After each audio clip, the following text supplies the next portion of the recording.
Kia ora koutou. Apologies once again for the few minutes delay. I ngā iwi, i ngā mana, i ngā hoa mahi, tēnā koutou katoa. E mihi ana kia koutou, kua tae mai ki te tautoko tēnei kaupapa. Nā mihi nui kia Professor Ngaire Woods, te kai kōrero o te rā. Tēnā koe. Ko Kieran Fowley toku ingoa, no mai haere mai ki te tai ohanga. So hello, welcome everybody on this freezing cold day. I'm Kieran Fowley. I'm the Assistant Secretary of Economic Strategy at the Treasury. And it's wonderful to see you all here today and online as well for this afternoon's presentation. And a very warm welcome to our presenter, Professor Ngaire Woods, who's come all the way from sunny other side of the world to the freezing cold this side of the world. Before we kick off, just a few hygiene issues. In the event of a fire alarm, please follow Treasury staff to the nearest exit and progress down the stairwell to evacuate the building. Don't use the lifts. In the event of an earthquake, and we've had a few of those recently, please drop, cover and hold. Stay in the building until instructed by one of the Treasury wardens. And finally, bathrooms can be found to the left-hand side of the kitchenette, so out to the right through the doors there. So on to today's Treasury guest lecture. So our theme for this year's series has been navigating global shifts, resilience, challenges and opportunities for New Zealand. And as the government's fiscal and economic advisor, it's hard to imagine a more timely theme for the conversation we need to have now. Public servants are operating in an environment very different from the one in which many of their institutions and ways of working were designed. Expertise is more contested, economic and security questions are increasingly intertwined, and artificial intelligence is changing how information is produced and decisions are made. And that feels like it's changing almost daily at the moment as well too. Populism, geopolitics and AI are each part of that shift, but the more important story is really around how they interact, redistributing power, challenging established sources of authority and changing what citizens are expecting from their government. For Treasury and our colleagues across the public sector, this raises a fundamental question. How must the public service adapt to remain effective in this new environment while preserving the impartiality, sound judgment and public trust on which good government depends and which has also always been a bit of a hallmark of the New Zealand public service? Professor Woods will draw on international experience to explore what a roadmap for a high-performing civil service could look like and the capabilities and ways of working governments may need in a period of rapid change. So just a little bit about Professor Ngaire Woods. She probably doesn't need too much of an introduction. She is the founding dean of the Blavatnik School of Government and Professor of Global Economic Governance at Oxford University. She is a leading scholar of global economic governance, international institutions, globalisation and development. Ngaire has held senior advisory and governance roles across public policy, education, international development and business, including with the World Economic Forum and G20 related panels. And Ngaire was educated at the University of Auckland and Balliol College in Oxford, where she studied as a New Zealand Rhodes Scholar. She's also a Fellow of the Academy of Social Sciences, an International Honorary Member of the American Academy of Arts and Sciences, and an Honorary Fellow of the Royal Academy of Arts. So a very, very impressive CV. Ngaire is a long-standing and highly valued contributor to the Treasury Guest Lecture Series, and we're so very pleased that she could join us again this year. Her previous talks, most recently delivered in 2024 and before that 2022, were both exceptionally timely and topical. And we consistently appreciate Ngaire's ability to pair world-leading international insights with practical supportive advice for the Treasury and New Zealand's public service as we navigate this increasingly complex global environment. So it's wonderful to have you again here, Ngaire. We'll follow this presentation that should take around 45 minutes with a discussion. And we welcome questions both from in the room and our online audience. For those online, there's a Q&A function in Teams, so please post your questions there. Any technical queries, please use the usual chat function. And in the Q&A, please feel free to vote for your favourite questions. If you put lots of thumbs up by them, I'm more likely to ask those ones as well too. So yes, I think that's about it from me. Thanks, ngā mihi, and over to you, Dr. Woods. Thank you.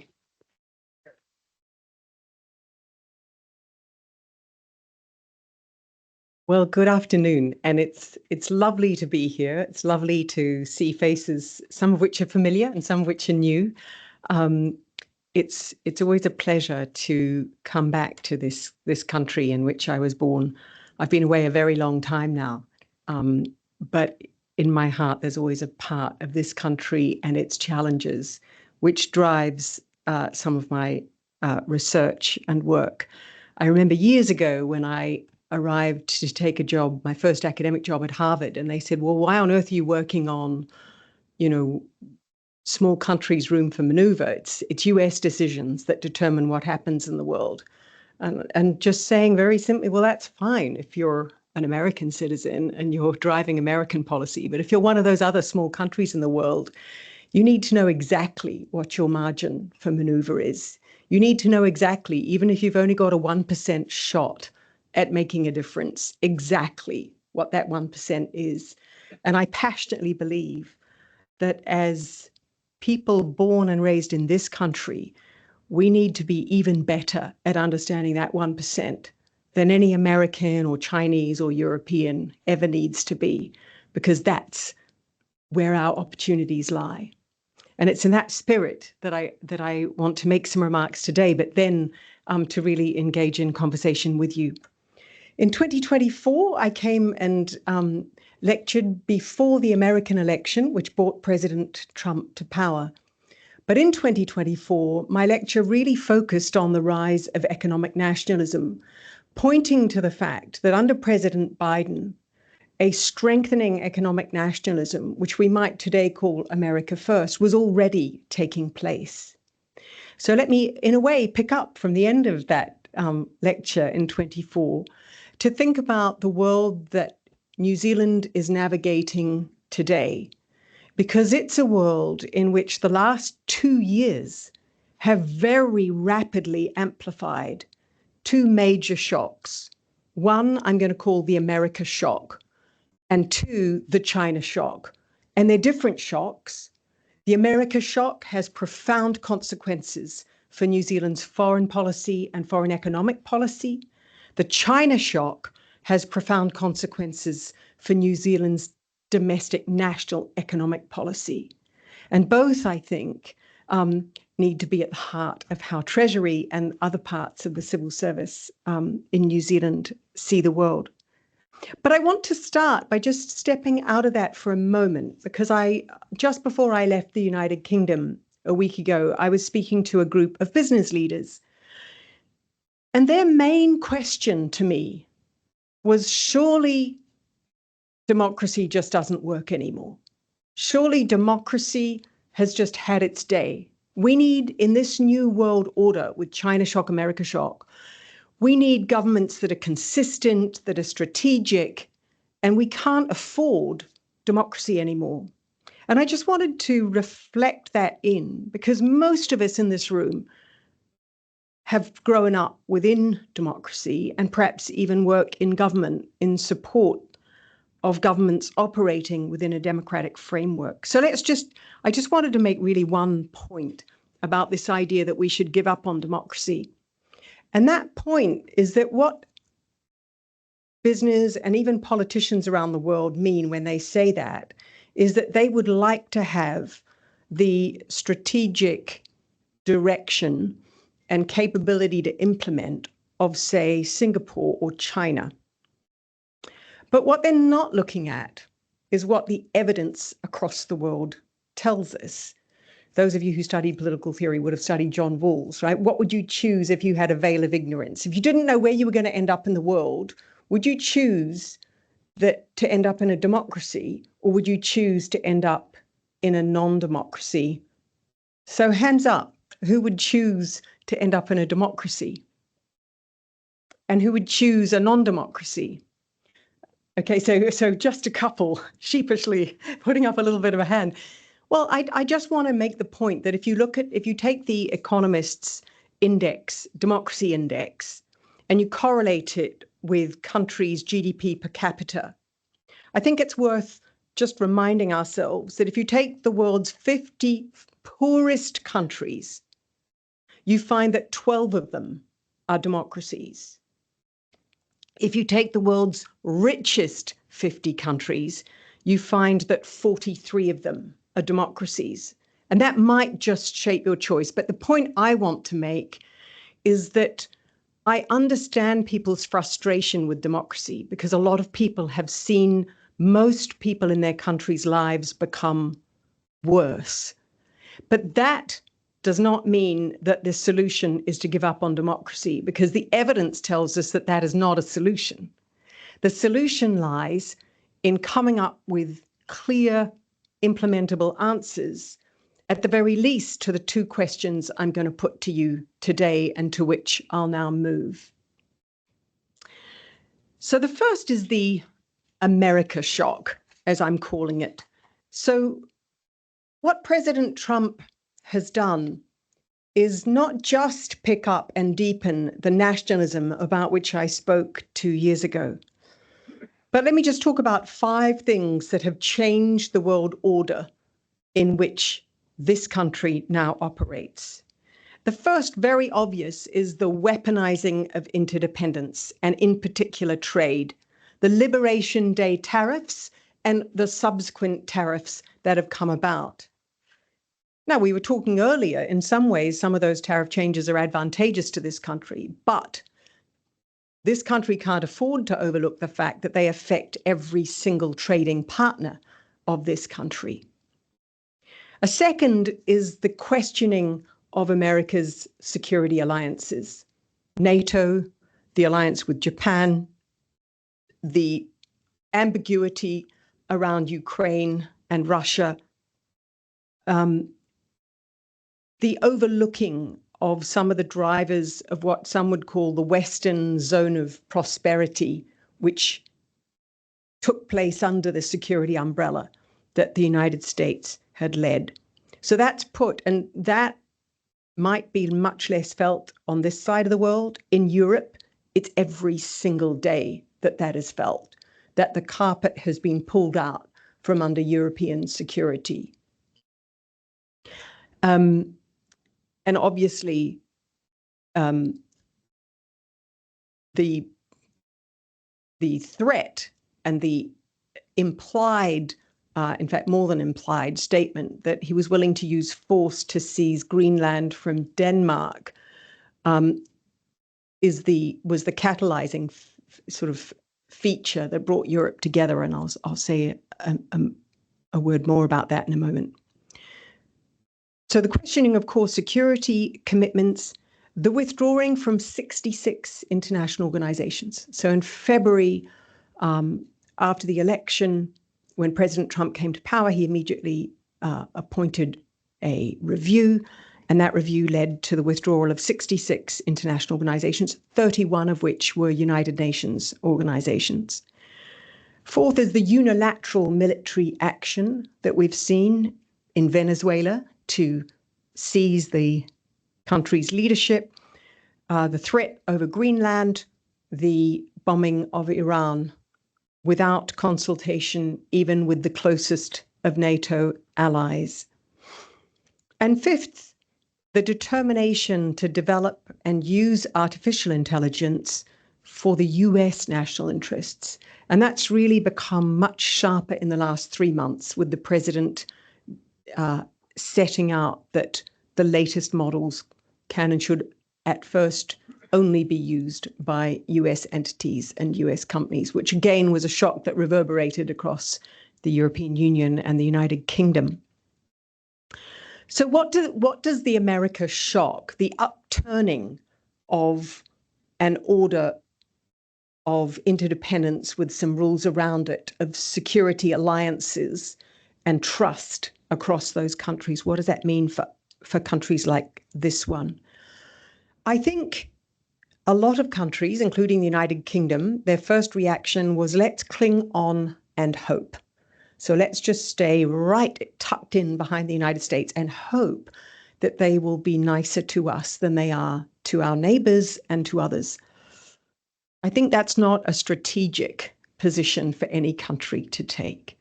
I think the options for countries are to do 3 things, and I'd like to just go through.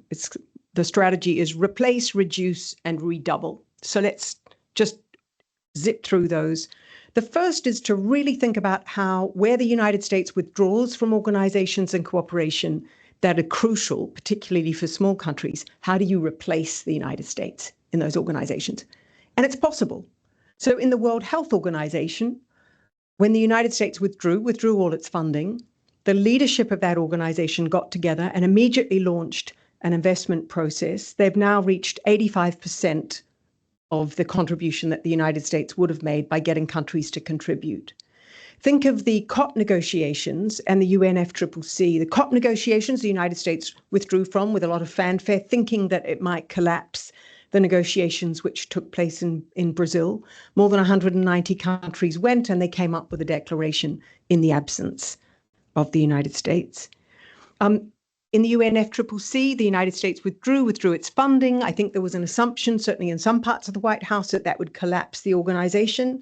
Instead, others have stepped in, including other parts of the United States. And that's a real reminder that the presidency does not necessarily represent the intent of every state in the United States of America, nor of every organization. And so you've seen the Bloomberg Foundation step in, you've seen individual states step in. So the first is to say, replacing the United States, or we don't even need to use the language of replace. We can use the language of doing exactly what President Trump is asking us to do, which is to step up, right? And to step up collectively and say, okay, if the United States doesn't want to be part of this, then we can actually continue this ourselves. The second is to reduce dependence on the United States. And you see even Canada, which is the most trade-dependent country on the United States, proactively, from day one, setting out to redouble its trade agreements with the ASEAN countries, with the European Union, with other parts of the world, with China, and with a very clear plan, knowing that it can't reduce its dependence on the United States overnight, but knowing that if it doesn't start down a slow and careful road of trade diversification today, it's going to be even more behind tomorrow. And I think there are lessons in that. What we've seen, of course, in the last 2 years is that it's hard to reduce dependency. It requires very clear, robust planning and action. And a lot of Western democracies have not yet done that. I live in the United Kingdom, which on CIPRI's estimate is 86% reliant on the United States for its defense equipment. Britain says it's a nuclear power. Well, it has 6 nuclear warheads, which it can only deploy if the United States leases it the missiles to put them on, right? So it's not an independent capability. For the European Union as a whole, President Trump has successfully catalyzed Europe into spending more on defense. But what we should look at is, at the moment, 48% of that increased spend is on US equipment. So it's not building strategic autonomy for Europe. It needs to, but that takes real planning. And again, I think some of the thinking that Canada has done around trade, all of us need to be doing when we think about not just trade, but equally defense. The third strategy is to redouble other coalitions, to really think about what are the other coalitions of countries to which you can belong and which can actually expand your options. And we saw this with the TPCPP after the United States withdrew from the Trans-Pacific Trade Agreement negotiations. They went ahead, and you've ended up with this trading arrangement of which the United States is not a part, but which is powering ahead. We've seen, in response to the President Trump administration, we've seen both that it's hard to get coalitions to form. The European Union was massively affected by Liberation Day tariffs, but it was devilishly clever of the White House to say, you will line up one by one outside my door, and I will give preferential agreements if I feel like it to you individually. which actually cut the Europeans off at the pass. They had instruments they could have used collectively to respond, and they didn't, because too many of them hoped that they could negotiate individually and get a special deal. It took the threat over Greenland to actually bring them together to use the anti-coercion instrument, and to discover that when they did, the United States backed down very quickly. So my point on this is that to hold together as a coalition, you need some degree of trust, but you also need to experience the same threat at the same time of the same magnitude. And then you need to have in place enough institutional architecture to take action. So it did work for the European Union. They had an anti-coercion instrument ready to go. They had some processes. They had a meeting that they used, repurposed to take action. Other coalitions need to do the same. The BRICS coalition did the same when they met in Brazil after the tariffs, and immediately came up with a BRICS agreement to divert those newly tariffed agricultural exports to China. So the lessons, I think, from the last 2 years are you can be part of groups of countries that replace the US to sustain international organizations, that build relations which reduce dependence on the United States, bearing in mind that in some areas like defense, it's going to be a little longer than you might have hoped, although even there we're seeing a speeding up. If you look at the agreement, for example, between Japan, Italy, and the United Kingdom on new fighter jets, we can see new initiatives springing forwards. And then thirdly, to redouble relations with other countries, which is sort of hard. Sitting in the United Kingdom and working a lot with the FCDO, it's quite hard for civil servants as well as companies to change their mindset, to change the default setting, and to actually rethink in a different way, to rethink what the importance of those other relationships. Instead of just saying, first and foremost, let's think about how we can appear useful to the United States, and then all our other relationships will flow from that. So I don't underestimate the challenge, but I do think over the last 2 years, we've seen all three of those strategies work, and it's an important thing for this country's foreign policy. The second shock I mentioned is the China shock. So the China shock was the word used over a decade ago to describe the way that China's extraordinary rise in manufacturing capability from 2005 on hollowed out industries in the United States, predominantly. And people are now talking about the China shock 2.0. And what they're pointing to is that China now commands 30% of global manufacturing.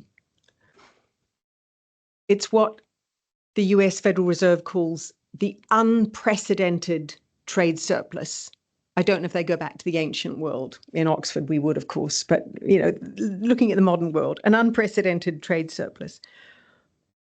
If you take one area, a strategic area, which is green energy, a decade ago, just over a decade ago, the European Union had 30% share of the solar industry. Today, it is 1%, right? It's an industry completely dominated by China. China's growth has been anchored in its Made in China 2025 industrial policy plan. And what's significant about where China has grown is that it has absolutely focused on strategic industries. So if you look at the work the IMF just published on industrial policy, it's pointing out that America and the European Union both use industrial policy a lot, but they use it in non-strategic sectors, basically the sectors that have strong political lobbies, whereas China has been using it in strategic sectors, and that's giving it a huge economic advantage. The dominance on electric vehicles and increasingly machine industries has led to, just to give you a snapshot, Germany is now losing 10,000 jobs per month, as it loses out to China in its major 6 manufacturing industries. For other countries, the challenge is broader because of China's own global supply networks, which mean that it's not just about whether you have protections against the Chinese economy, which is what the United States is thinking about. So tariffs, investment controls, export controls. But it's all the other countries in which China has built global supply chains. So then what do you do with Indonesia? What do you do with India? What do you do with all the countries that sit in what I would call the China production zone, or the China production system would be better put. And then, of course, the other part of the China shock is its emphasis or its rapid acceleration of technology self-sufficiency. So as the United States has put on its export controls and attempted to protect its technology sector, it has inadvertently accelerated China's the speed with which China has been achieving self-sufficiency and finding ways, engineering ways through to match the United States on artificial intelligence and to produce models which are both require less compute and less energy to run. And so you talk to even American companies like Amazon Web Services that are working with governments across the world, and outside of the United States, they're using open source Chinese models for countries that want to retain data sovereignty, because they can pluck those models out of open source and tailor them to a country like South Africa that wants data sovereignty, and to know that its data has not become part of the product of a US technology company. So how do we respond to the China shock? And this, I think, is a really important question for this country, because New Zealand, when you're outside of New Zealand, it's always touted as the country that moved so quickly in the 1990s to become the kind of epitome of the open market economy, interacting in a rule-based world economy in which global supply chains were organized purely on efficiency and profitability. And that world has categorically gone. That world has disappeared. I mean, I sit on the board of one company, Rio Tinto, the global mining company. I used to sit on the board of Arup, a global engineering and design company. It and its large competitors now no longer sit around the table saying, where is it most efficient for us to operate? They have to ask the question, where is it politically resilient for us to operate? What will the political decisions and frameworks of these countries mean for business going forwards? Which takes me back to the beginning of the lecture about businesses saying, we don't like democracy anymore because we need two things as business. We need consistency and we need a clear strategic direction which we can trust. And democracy, particularly if it's every 3 years there's an election, and then it's like kind of drunken shopping carts, this way and then that way and then this way. And you've got businesses literally saying, we'd prefer to pay more tax, but to know that that's the tax policy for the next 10 years, than we were to have governments saying, we'll reduce your tax, we'll change it, we'll give you this loophole, we'll change it in that particular way. Because every one of those changes is so costly for business to try to implement and to navigate. So that goal of consistency is really important. But I want to finish these initial remarks by pointing to the other thing that they're asking for, which is clarity about the strategy of governments. And here I want to draw on two very important pieces of work that have been done internationally, the World Bank's Industrial Policy Report and the work that the IMF has published on industrial policy.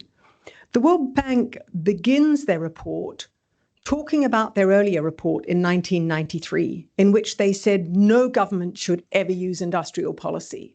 It's so infernally difficult to get right, and the preconditions for successful industrial policy are so high that no government should ever use it. Today's World Bank president says that that advice is, quote, about as useful as a floppy disk is today. And because what they're saying is, actually, that was a theological claim. That was a faith-based claim on the basis of economic theory. It was never an empirical claim based on the evidence.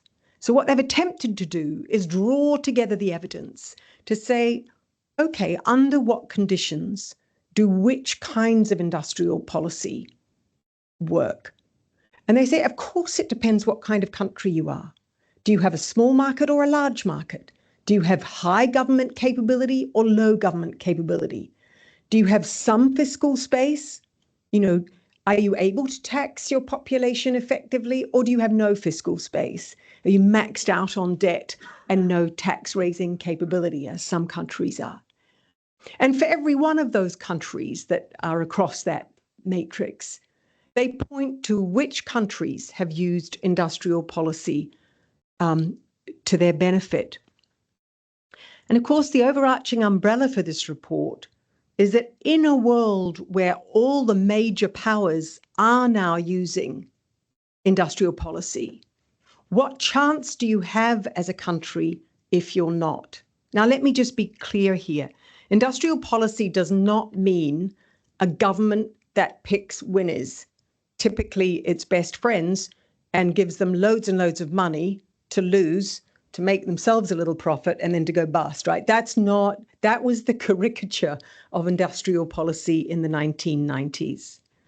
Industrial policy is better understood as what are the proactive things a government needs to do and a civil service needs to understand and be able to deliver on to build the ecosystem within which firms can compete and flourish. So it did become, in many countries in the 1970s, a protect your mates policy, which was a waste of taxpayer money and drove countries into bankruptcy. But that is not the whole story, because the other parts of the story are the things that governments need to do to ensure that their businesses flourish and compete. So they point to the basics. The basics are obviously government's effective provision to ensure education, health, and shared infrastructure in the economy. And so that's the first test. And I'm really interested in how New Zealand civil servants today are measuring and measuring deficits in each of those, in education, health, and shared infrastructure, in order to help guide politicians who will have different ways of achieving this, but in order to guide them towards ensuring that the minimum standards for growth are being met on those three indicators. In 2024, when I was here, I was horrified to discover that only 6 out of 10 New Zealand children were in school for the mandated period. Somebody mentioned to me yesterday that figure's got even worse. It puts New Zealand in a category of very poor countries in terms of school attendance. So if we just took that one indicator, it would appear that the basics need work in this country, as well as the business ecosystem. But let's move to industrial policy. I'm just going to throw out a few ideas, and then I'm going to stop for your questions and comments and corrections, I hope. So to me, the important bottom lines to draw out of the evidence that's been compiled are first around what is it that a modern industrial policy should support. And the first thing is to think about positive spillovers. It's not just about, it's certainly not about supporting a company because it promises some jobs. That's not industrial policy. Industrial policy has to be guided by an industrial strategy, which looks at where is it that we can improve knowledge, learning, diversification, industrial upgrading, because it's the countries that are doing those things that are winning out in the new global economy. So the positive spillovers case. The second is to think about how a small economy can really leverage market opportunities. The US defense industry supported technology in a very particular way in the 60s. It drove investment into technologies, pushing them to three markets. One, the defense sector itself. The second, the consumer sector across the United States. And the third, the export sector. And by driving up all three sources of demand, they were able to start leveraging a vital acceleration in technology. That's why China adopted that policy for technology 20 years ago and began to show that it worked there as well. They are huge markets. But nevertheless, there's a lesson there, even for a small economy, about how to leverage different sets of markets, bring them together and let them drive industry. A third lesson on what to support is support an industry, not a firm. So it's not about picking a monopoly and insulating it from competition. That was one of the sources of disaster in the 1970s. It's about thinking about the industry as an ecosystem, supporting the industry, but making sure there is absolutely vigorous competition within it. In other words, that there are firms that fail and firms that win within it. Now, if we think just going through those first two things on the basics and what to support, this does require us to consider what are the skills that our civil servants need in order to be able to do this. Because this is not just the domain of let's get some consultants in to tell us how to do it. This has to become a set of muscles and skills that a civil service has so that they can coordinate across government effectively and start really playing and shaping the ecosystem within which business can thrive. And that takes me to the third and final comment, which is how. How do we set about doing this? How are other countries doing this? And the first element, which I already mentioned, is government bandwidth. And the reason why I would say beware of simply hiring some consultants to tell you what to do. It's what a number of other countries did before realizing that actually they needed to build their own muscles in government, just as you don't outsource your Pilates to somebody else. It's easier, it's quicker, it's cheaper, and you don't get sweaty, but you don't get fit. So you need to insource. You need to build up those muscles within government, not least because you want your people in government to be moving across government so that you can play the whole orchestra. And then, of course, you're going to need to think about how you, as I said, toggle market size and fiscal space. But the ripe areas for this country would therefore be, I mean, the first that the bank and fund both highlight is the notion of industrial parks. And what they're really saying is try to create more of a one-stop shop.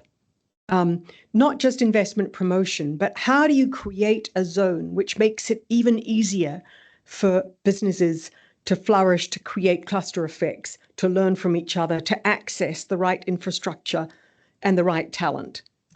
That takes you straight to talent and ensuring that you're really building the skills from your young folk up.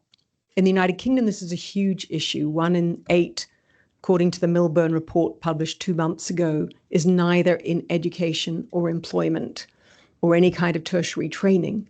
So how you think about the pathway for those young people. My observation is there has been report after report on how to do this. There is real knowledge on how to do it. It just needs doing. I mean, I sound like an outsider of the government. It just needs doing. It's hard to get stuff done, but it now needs urgent attention, not just for the good of the young people, but in order to craft an economy that's going to start producing winners and winning for all people in this country.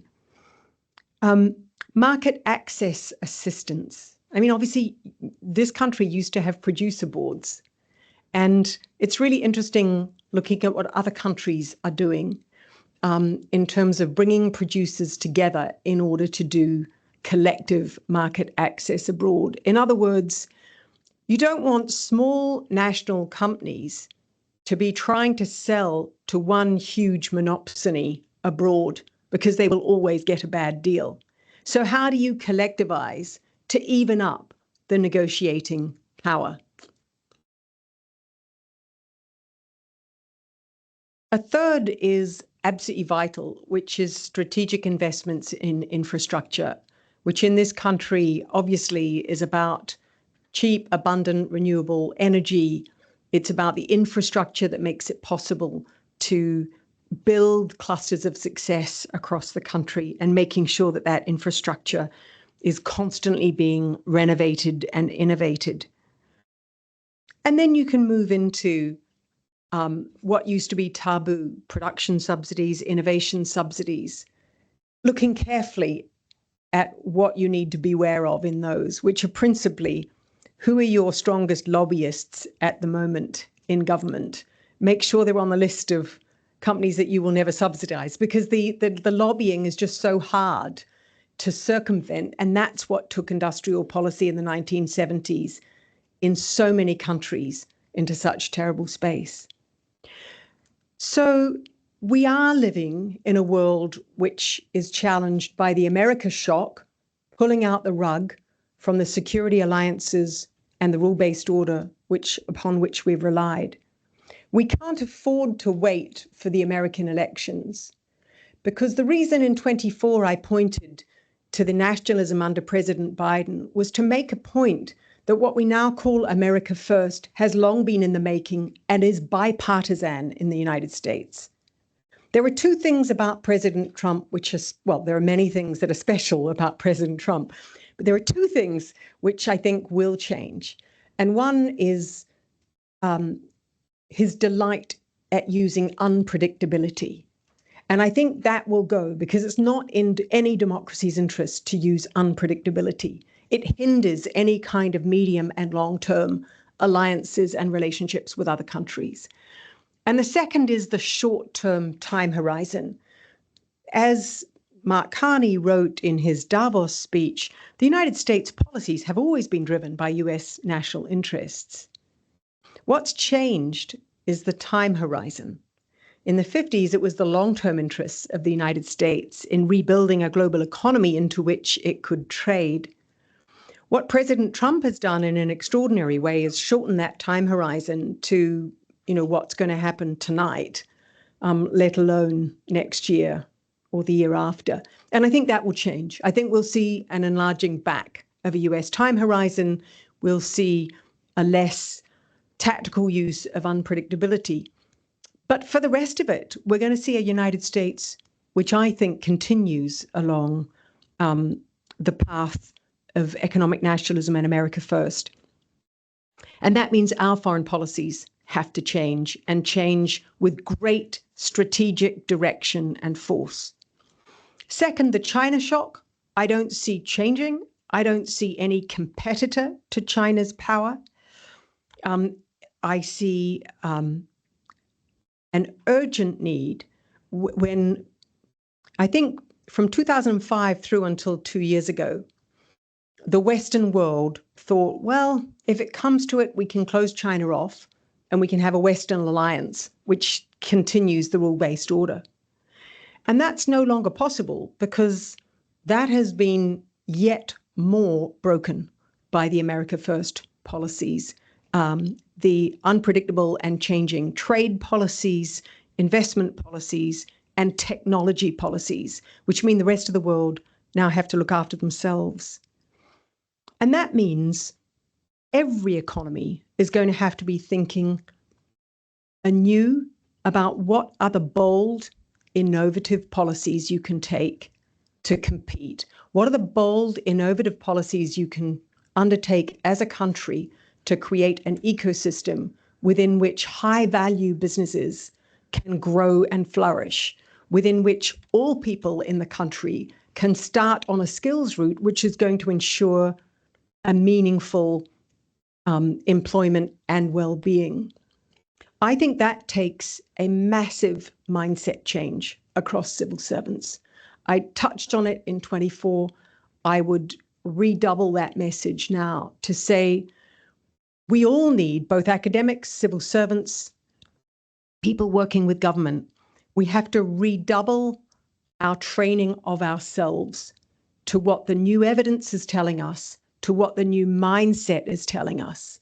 I think and I think I said this 2 years ago, it was pretty easy after 1990 to say the only thing we have to do is facilitate markets. It was like being the cocktail party hostess, just make sure everybody has a nice time. That world is over. You now actually have to drive the engine. And that means different skills. It means a much, much closer relationship with business, a much more adept finger on the pulse of entrepreneurs, not the big business, not monopolies that are looking for rent, but the entrepreneurs and what it is that is going to help produce success in different sectors. It means new monitoring abilities. How do you measure and monitor what government's doing? It means new strategic visionary capabilities, which civil servants around the world have not been asked to do for a long time, but now need to do, particularly in democracies where the cast of ministers is changing all the time. And those ministers cannot be expected to come up with clearly thought through plans in the 2 days they have to prepare to step into their ministerial portfolio. Civil servants across the world are going to have deep, new, bold options available for those politicians to start making choices around. And allies right across government that can implement those strategies. So I'd like to stop there and then pick up questions with you. Thank you all very much.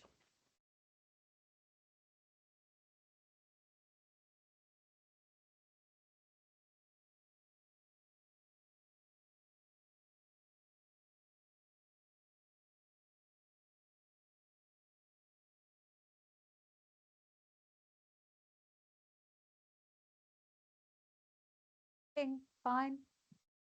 Yeah, all good. Great. Thank you, Ngaire, for a fascinating speech. I'm supposed to have one thing that I took from it that I thought was really interesting, but as you can see, I've scribbled all over my paper and I don't really know where to start. But I think what I'm hearing is in the context of a really volatile, changing geopolitical environment.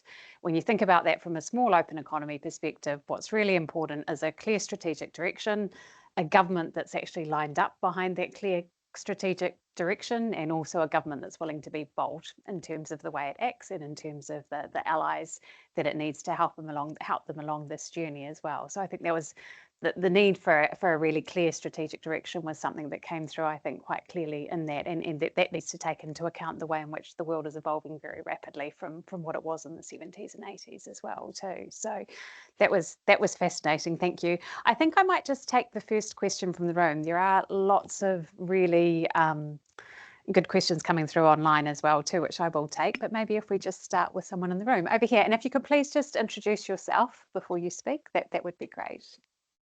Sure, it's Max Rashbrook from IDEA. Thanks very much for a fascinating lecture. At IDEA, we've just commissioned an essay from another overseas New Zealander, Robert Wade, which he calls The Uncertain Return of Industrial Policy. And I was just curious to get your reflections on 2 points that Robert raises. One is he's called his essay The Uncertain Return of Industrial Policy because he thinks that despite those IMF and World Bank reports you cite, the intellectual centre of gravity in the West is still very much don't do industrial policy. So do you really see those sort of intellectual currents changing to that extent?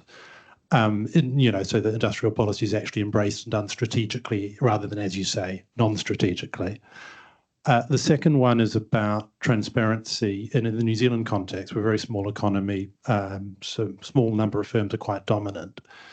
You said, watch out for your biggest lobbyists and make sure you don't give them subsidies. I think in the New Zealand context, we've got so few firms, it would be quite hard to avoid giving the best lobbyists subsidies in some cases. Would we not be better off, as sort of Danny Roderick recommends, just going for full transparency? Every time government is engaging with businesses in these deeper ways you're talking about, the membership is published, the agenda items are published, the discussions are published so that everyone can see what's happening. Isn't that probably more realistic in a small economy?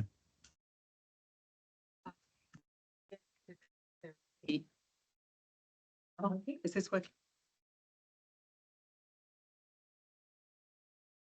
So yes to transparency. I mean, in my world, every taxpayer dollar should be transparency accounted for by government, and nowhere more than industrial subsidies. And so absolutely full transparency. One finding from all the work across the international institutions is don't subsidize incumbents. Only subsidize new industries. And only then when you've got some patient but measurable outcomes. So don't turn the tap on and off and say if in 3 years they're not.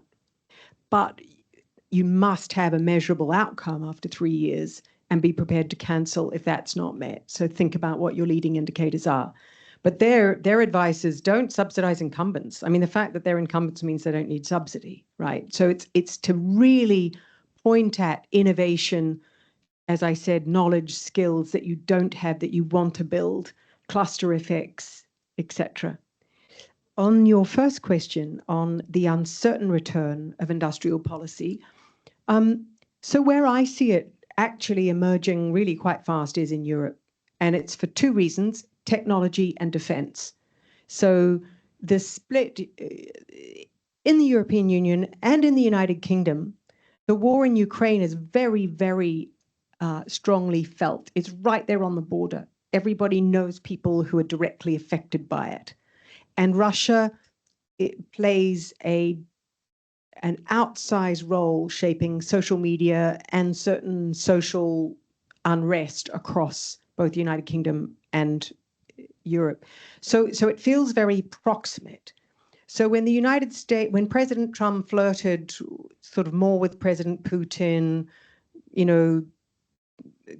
blows hot and cold on Zelensky, withdrew American assistance, this really has sent a shockwave through Europe, and then Greenland redoubled that shockwave.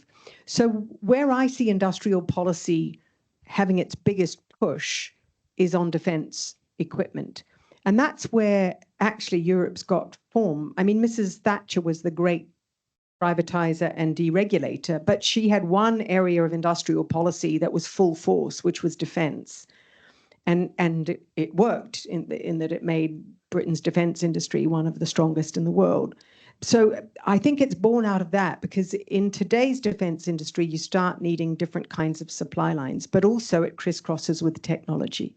So it's very interesting that the first year and a half of the Ukraine war, everybody was saying, what can we give the Ukrainians to help them win? And now everybody's in Europe is like, what can we learn from the Ukrainians on how to build cheap, effective, defensive technology at speed? So I do think, and so industrial policies in that domain, it's also in renewable energy. So I think everybody's conceded China's dominance on solar power, and probably it's inevitably going to eat everybody's lunch on electric vehicles. But what Europe is now fighting for is wind power. So you've got Siemens and other European companies building wind power. It's still, their wind turbines are not as effective as the Chinese ones. They're much more expensive. But Europe has woken up to the fact that this is a strategic infrastructure and it needs to think about it. So if you look at Spain's deal, Spain is one of the most successful deployers of renewable in Europe. It's got an energy price for industry, which Britain dreams of having. It's managing to produce very cheap energy for industry very renewably. The solar in Spain is all Chinese, but they've now put their lot into a joint venture with Siemens for wind power. And that is a totally strategic. It would have been much cheaper and more effective and productive for them to use Chinese wind turbines, but they're doing this joint venture with Siemens in order to bolster Europe's own capability. So in some countries, I think the return of industrial policy will be uncertain. This country would be high on my list of where it's uncertain, because it requires such a different mindset from government and from civil servants. It requires actually understanding and thinking about how business really works, what it takes to start it, what it takes to be competitive, how you create those lessons of competition, how you keep them going. If there's one thing we should learn from China, it's in every industry in which they offer government assistance, they set a ruthless competition. I mean, it's, you know, we talk about free market competition. I don't see it anywhere in the world in the same way as I see it in Chinese industries, where it's really ruthless competition. You know, sort of American corporate CEOs talk about ruthless competition. No, you know, it's like, so it's learning how to get that kind of, I'm not saying all elements of the way competition works in China, but just to ensure that you're not just falling back into the kind of lazy, sloppy habits of hiding uncompetitiveness behind subsidies. It's great. If I can just pick up on that with one of the questions that's online a little bit, which is trying to get at the point about to what extent is the issue for New Zealand about the quality of the people in the system versus the way in which the system itself is actually organised. And the particular interest here is around devolution and how we might think about devolution, drawing from some of the experiences in the UK, but kind of also when devolving more authority and capability closer to where the services are delivered as part of the solution. And is that something that New Zealand should be thinking more about as well? Or are there other countries we can learn from in that space? So one thing that's been totally consistent in the 35 years or so that I've been, no, 30, yeah, more than 30 years I've been away from this country is every single time I come home, no matter which political party is in office, people say, oh, there's a huge exodus of talent abroad. And I look around, the people in the New Zealand civil service, the people in business, the people who are teaching in New Zealand schools, and I see a country just bursting with talent. So I'm left confused about why there is this assumption that there's this great exodus of talent. What I would urge this country to think about is how you upskill, reskill all of the above leaders, including all your civil servants, to deal with this new challenge. So, and maybe the one challenge that people recognize is AI. Most people realize that although they might use ChatGPT, as a British politician explained to me, to choose their shampoo, actually AI has a more extensive capability for government. So how do we upskill to even imagine what that is?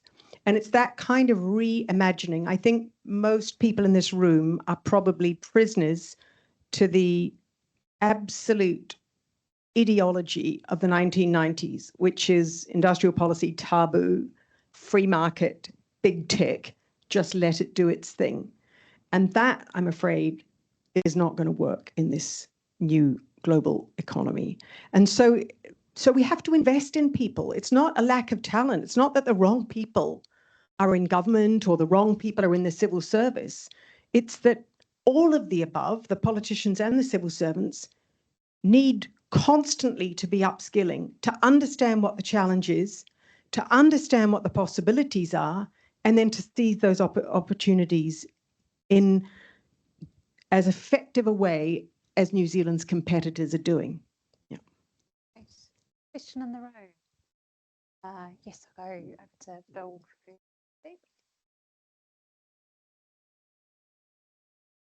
Thank you very much. I agreed with just about everything you said.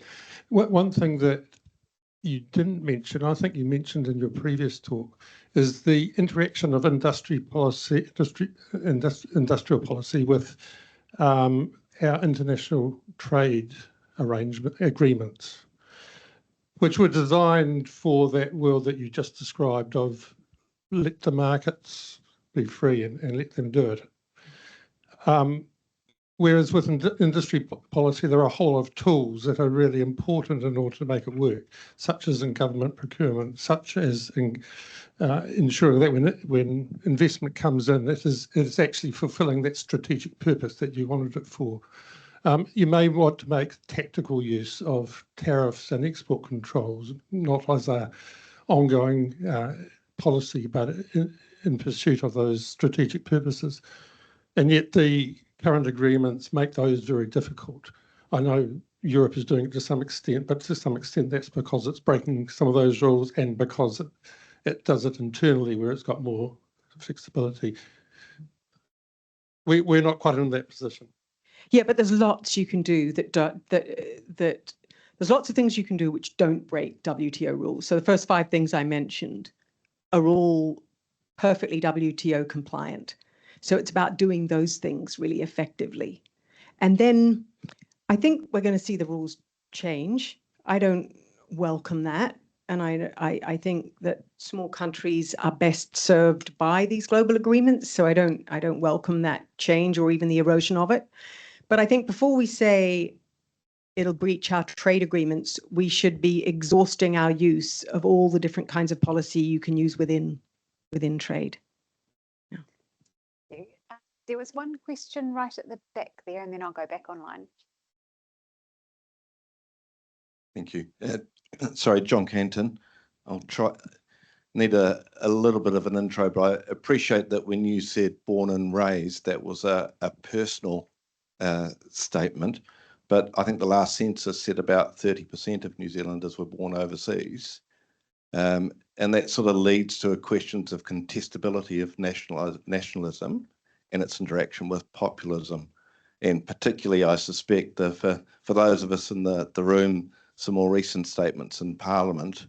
So probably leads to any thoughts on that, but possibly also a bit more concrete, what should be in the BIMs for Treasury and MFAT, because they'll be due 2 or 3 months, the briefing to incoming ministers after the election. So the ministers each agency will need to brief their ministers.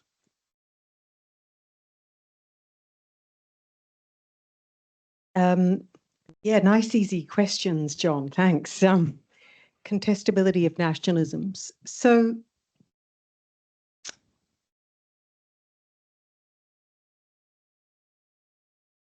the first thing we should say about nationalism is if you look at India and Pakistan, you can see 2 different nationalisms emerge from the moment of birth. India, I'm not talking about India today, I'm talking about at the moment of independence, opted to have an inclusive nationalism. Everybody in India was Indian and was part of a project to make India great, independent and great. And it didn't matter at that moment whether you were Hindu or Muslim or Naxalite, it didn't matter what you were Indian. And so it was strongly nationalist, but the nationalism was inclusive. Pakistan opted for an exclusive nationalism. So you are Pakistani if you are Muslim. And I think that those choices affected the trajectory of each of those countries in a way that, amplified what their political regimes did. And they're important lessons for us. Because what does it take to have a nationalism that works? It takes some common rituals. It takes some common experiences. And what I see in a lot of Western democracies is a fragmentation which has been accelerated by social media. And again, you look at the sort of Russian influence in Europe, it's extraordinary the way it's fueled and injected into each fault line, anti-Semitism, Islamophobia, you name it, racism.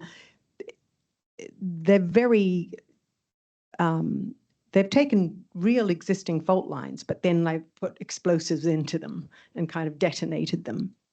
But what those detonations are revealing, what that polarization is revealing, is not just that social media can do that. It's revealing some real fault lines. And I think we've got to think about that and think, because it's easy for us to say somebody who looks Chinese or somebody who looks African is not really a New Zealander, right? It's a pretty meaningless thing to say, because what it doesn't answer is, well, what does it take to be a New Zealander, right? What does that mean? What about a 5th generation person of Nigerian ancestry? Are they more of a Kiwi than a 1st generation English heritage New Zealander, you know, so race, religion, all gets mixed up. So, but to me, the positive question that we need to be able to answer together is, what are the rituals, practices, values? It's not just values, though. It's literally the rituals and engagements that bind us together as communities and that bind those communities together as a country. And I think a failure to answer that very persuasively over the last couple of decades, as the traditional forms of collecting people together have eroded, whether it was churches or unions or, you know, different, you know, bowling in communities or parent teachers associations, or all the different ways in which human beings got together regularly and became community. As those have eroded, we've got to ask ourselves, what are we replacing those things with? What's the positive version of what it takes for a community to trust each other more than you would trust somebody else? And that we've got to build on. So politicians all around the world say crazy things. You know, there's a sort of crack cocaine of politics, which is use race, use a religion, use whatever. But under that, I guess my challenge back to those politicians is, tell us the story of what makes us one community, and tell us the story of what should give us hope for the future, which is what I was talking about in my remarks today, about the kind of vision that a government needs for a future that actually gives its citizens hope. Thank you. If I can just take one question online, and then I'll come back to you, Struan, as well too, and just changing tact a little bit to go on to the AI issue, which is of increasing interest to everybody. So the question is, you've spent decades studying how the IMF, World Bank and G20 actually function. Do you see any emerging AI governance body as a credible venue for a country like New Zealand to have a real voice, or are we always destined to be a rule taker in this aspect? And I think there's another part of this question that is, you know, if we don't think these multilateral institutions are going to move fast enough, how do we think about that purely from a, you know, our bilateral and plurilateral AI arrangements, and whether we should be pushing a bit harder in that particular area rather than waiting for a global framework or a global solution? Yeah, so I think it's fair to say that AI is moving very fast and intergovernmental organizations move very slowly. So we've got a sort of speed and consistency problem if we're thinking we're going to wait for an international organization to govern AI, which is why the way I think about this is, first, we need the G20 countries to put together a group of their foremost technology experts and require those experts to start meeting every 3 or 6 months. They need to know each other. This is how we did nuclear safety from the 50s and 60s and 70s, getting nuclear scientists from the Soviet Union, from the United States, from Europe together, so that if something went wrong, you've got an immediate group of experts that have a pre-existing set of bonds of respect and trust with each other. So to me, I would put that on the G20 agenda immediately to pull that group together. So what the tech companies say to me is that what the new models make possible is 5-level cyber attacks, which they cannot yet defend against. So there's a gap between using the new capabilities on attack and using them on defense. So if we're going to think about, therefore, what do governments need to do to bridge that gap? So one is this group of experts, so that there's an instant sharing of information. And the second is every government, including the New Zealand government, I think, should be rehearsing crisis management of critical infrastructure breakdown or stoppage. And it could be an AI attack. I mean, the intelligence services in the UK talk about half of cyber attacks now being disaffected teenagers, right? If you're going to put this degree of power in the hands of those disaffected teenagers, you are going to have attacks on critical infrastructure. So you can have your group of experts, hopefully, that can try to react to that quickly, but you also need a national crisis management plan. And I think we learned from COVID what crisis prevention plans should not look like. The countries that had the best plans did the worst, you know. So think about what we learned about what kind of crisis preparation actually works. And I think every government should be doing that like yesterday so that they can be ready for a critical infrastructure breakdown. Sure. Thanks. Stuart from the Treasury. You started this lecture with a very welcome defence of democracy, but two challenges to that.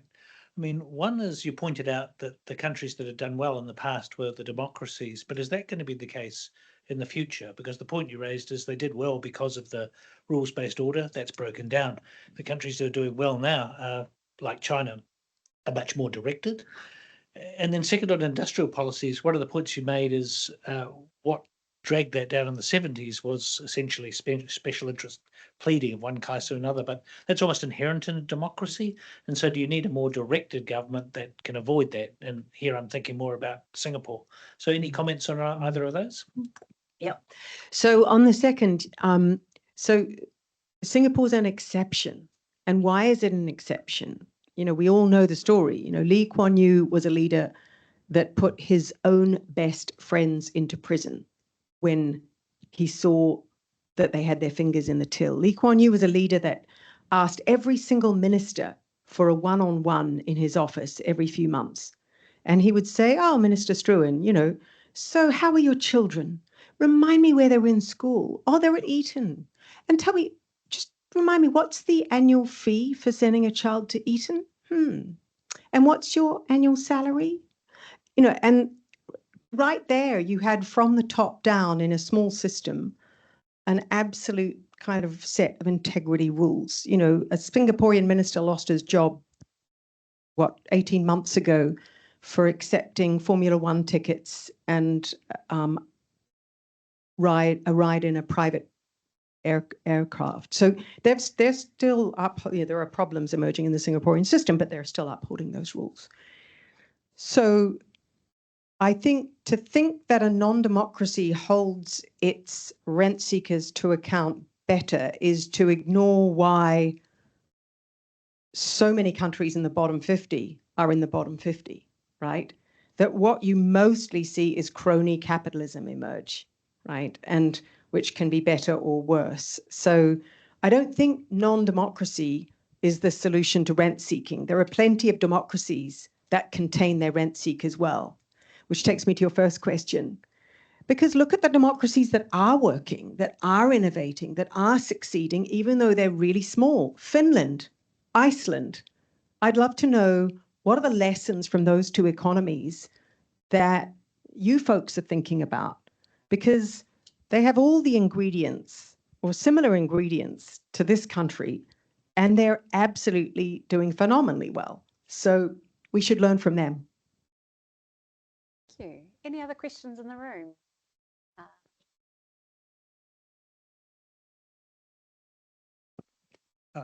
Thank you. My name is Tom Hall. You've described demanding technical, attitudinal and political prerequisites for a successful new industrial policy. If we judge that those are unlikely to be achieved, or at least in a slightly more optimistic version, achieved in the longer run, what should we be doing? And should it be industrial policy light, the status quo, working on the easy sectors? What's plan B? So, well, before dispensing with plan A, I do just want to underline that this country has a lot of those prerequisites, right? This country has a lot of talented people who opt to work for government. It's a country that scores incredibly low on corruption indices. So it's got an integrity which will serve it well in trying to activate an industrial policy. It's got a history of independent agencies which do pretty well. It's got an independent judiciary that you know, I don't see much questioning of. It's got a population who grumble about tax but who pay their taxes. Like, this country actually has so many of those prerequisites that I wouldn't be giving up on plan A. I would be saying, have we genuinely thought through plan A? in a bold, creative way? Have we looked at other countries that are doing it, and are we ready to do it? What would it take to become match fit in this new game that we're being required to play? And only then would I go to plan B. Thank you. I guess just following up on that question, there's a question online. It's a bit about being match fit, but in New Zealand, we established an infrastructure commission for physical assets. Can we survive without doing the same for our workforce by a comparable oversight body? And by the way, great talk. Look, it's a great question. Physical infrastructure is vital, but there's a reason why I put people, talent, and skills first. The people, talent, and skills is just such a huge driver. Again, if you look at Finland and Iceland, this is a huge driver, which is why one indicator I look at when I look at this country is this indicator of how many kids are in school. How literate and numerate are they? Are they being given the life skills to be the generators of new kinds of enterprise in this country? And that's where I really would put some attention. Thank you. Yes.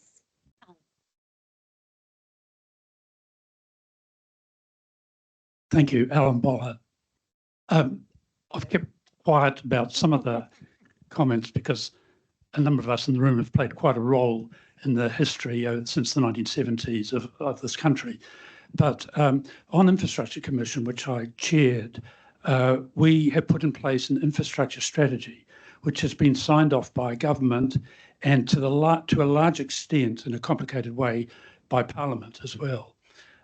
In Tertiary Education Commission that I'm chairing at the moment, the government has put in place a tertiary education strategy, which has got a fairly wide range of high-level sign-off.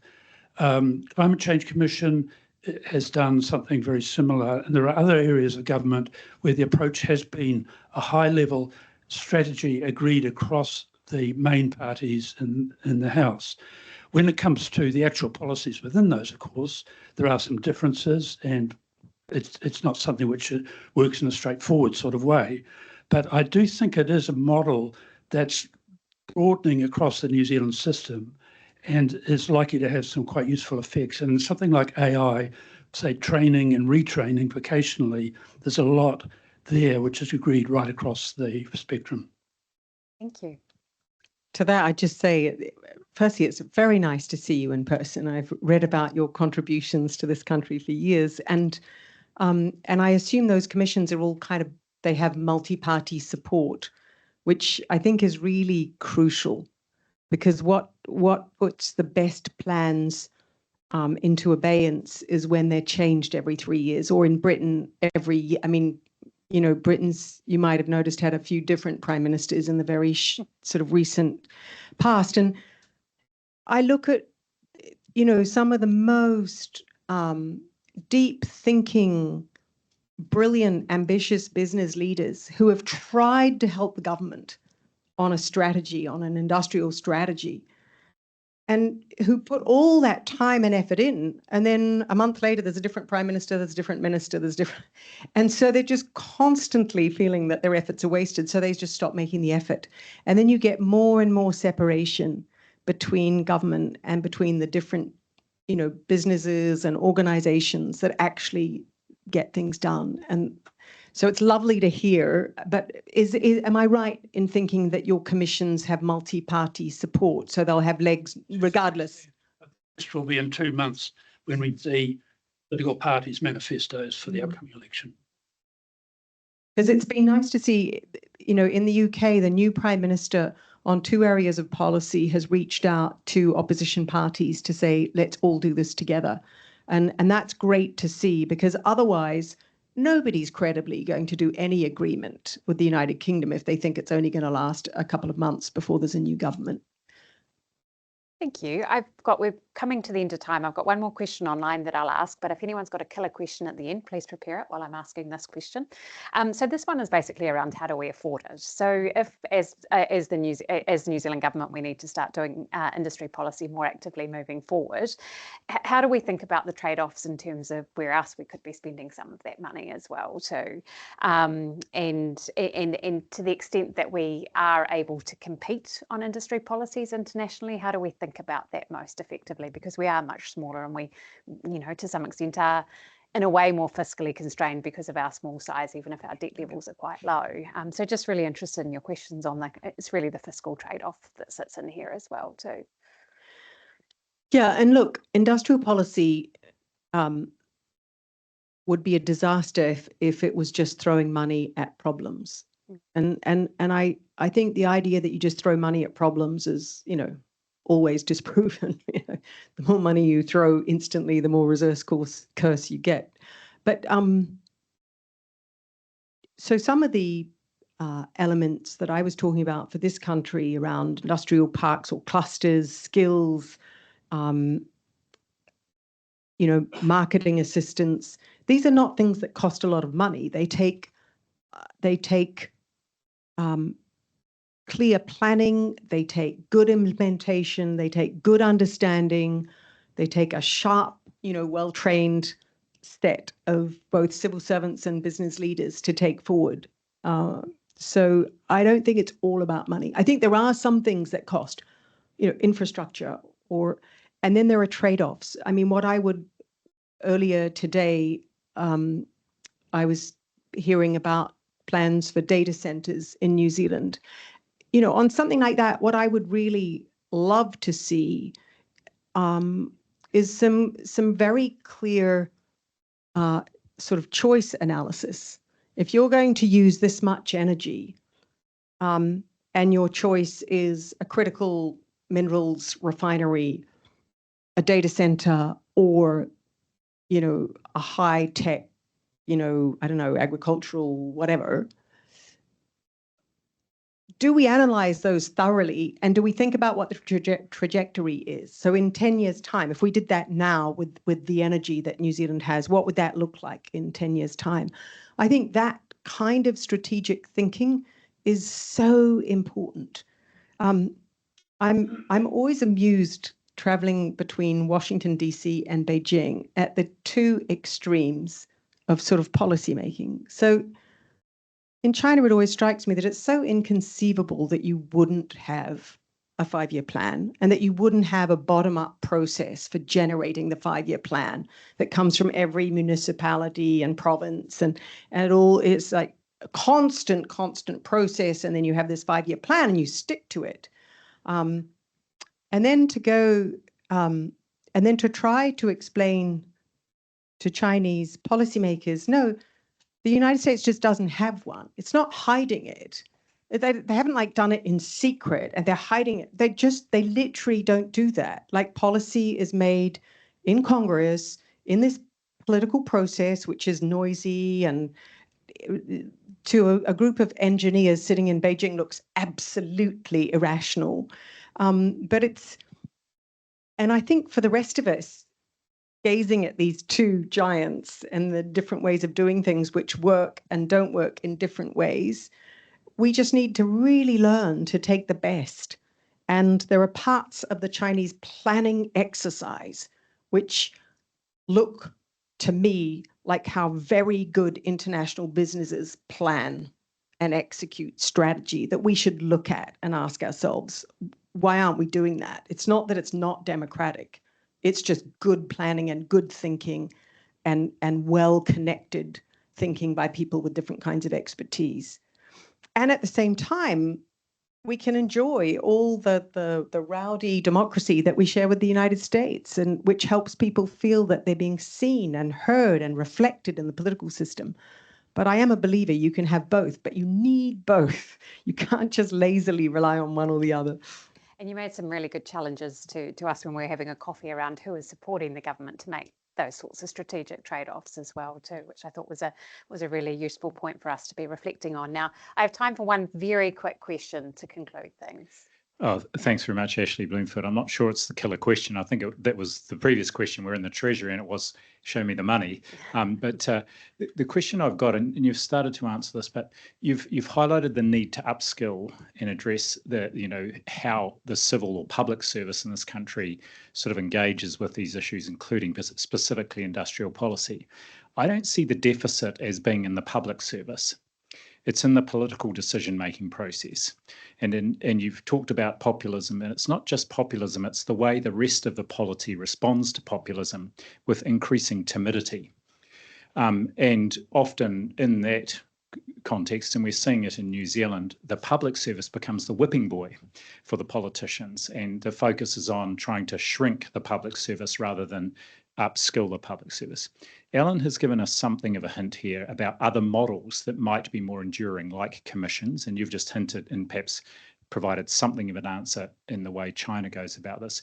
Can you point to other countries or models where we might think about how we reshape the public service into these in ways that would actually endure across and transcend the kind of political cycle, which is, I think, the biggest thing that hampers us most here, rather than the capability and courage of our public service? Yeah, it's a great question. There's two vicious cycles that you've pointed to. So one is between politicians and the public, where a loss of trust leads to more and more use of what I call crack cocaine, which is cheap, easy messages, which are actually quite toxic and further dividing. So you get this vicious cycle in politics. And then you get a bit of a vicious cycle between politicians and public servants, where the politicians say the public servants are useless, so the good ones leave, and the ones that stay put their heads down even further and stop daring to be bold or creative because they know they're going to get rained upon, and then so they deliver less and less, so the politicians see them as more and more useless. So they're two vicious cycles which you definitely have to try to break out of. I think we do need politicians to have a vision that gives people hope, most simply put. And it's surprising how few in Western democracies are doing that. Partly because from day one, they become hobbled by focus groups that keep telling them, be careful, be careful, be careful. So they become more and more timorous. And that takes us nowhere. And in particular, the erosion of trust and the lack of vision means that the public won't tolerate any stumbling. If you tell the public where you're going, if you say we're flying to the moon, they'll accept that there are some accidents along the way. They'll accept that there is some stumbling. They'll accept that you might get it wrong if they know where you're going. If they don't know where you're going and you're just stumbling around, well, of course they're not going to trust you. So they'll vote, for the opposite. And then that will feed a vicious cycle yet further. Public servants, so I appreciate what you say about the deficit being on the political side, but I actually think it's both. That's why I call it a vicious cycle, because I actually think civil servants, public servants, need to be reskilling and retraining, being courageous, being bold, being creative, which doesn't mean telling politicians that they've got to take up this idea. It means putting 3 bold options on the table that are genuine and serious, not just reheating the same proposal that's been there since 1990 that you've been dying to see a minister finally sees. But so I think it takes both sides, and it takes an investment. And my observation is that if you want great public servants to be helping drive a bold, innovative, creative economy, you need to invest in them. My example would be, for example, Denmark, and the way it both invests in the civil servants, in the public servants, and invests in things like their Disruption Council or their Innovation Council, where you get really great business leaders to engage and challenge the public servants in a constructive way. So I think there are examples of how you could do it. Thank you so much, Ngaire, and thank you once again for being so generous in sharing your time with us and coming and presenting at our Treasury Guest Lecture Series. And thanks to everybody here for joining us today. It's been a fascinating conversation. So just a little shout out for our next seminar, which takes place on the 25th of August. And that's when we'll be hearing from Sir Peter Gluckman, who, as you know, is the director and founder of Hoitu Centre for International Futures, and also the president of the International Science Council and the first chief science advisor to the Prime Minister of New Zealand, among many other titles and achievements he has as well too. So we very much hope that you can all join us for that seminar as well. And just to close, we'll just close with our Treasury karakia, which is Piki Te Kaha. Piki Te Ora, Piki Te Wairua, Piki Te. Thank you very much, everybody. Thank you.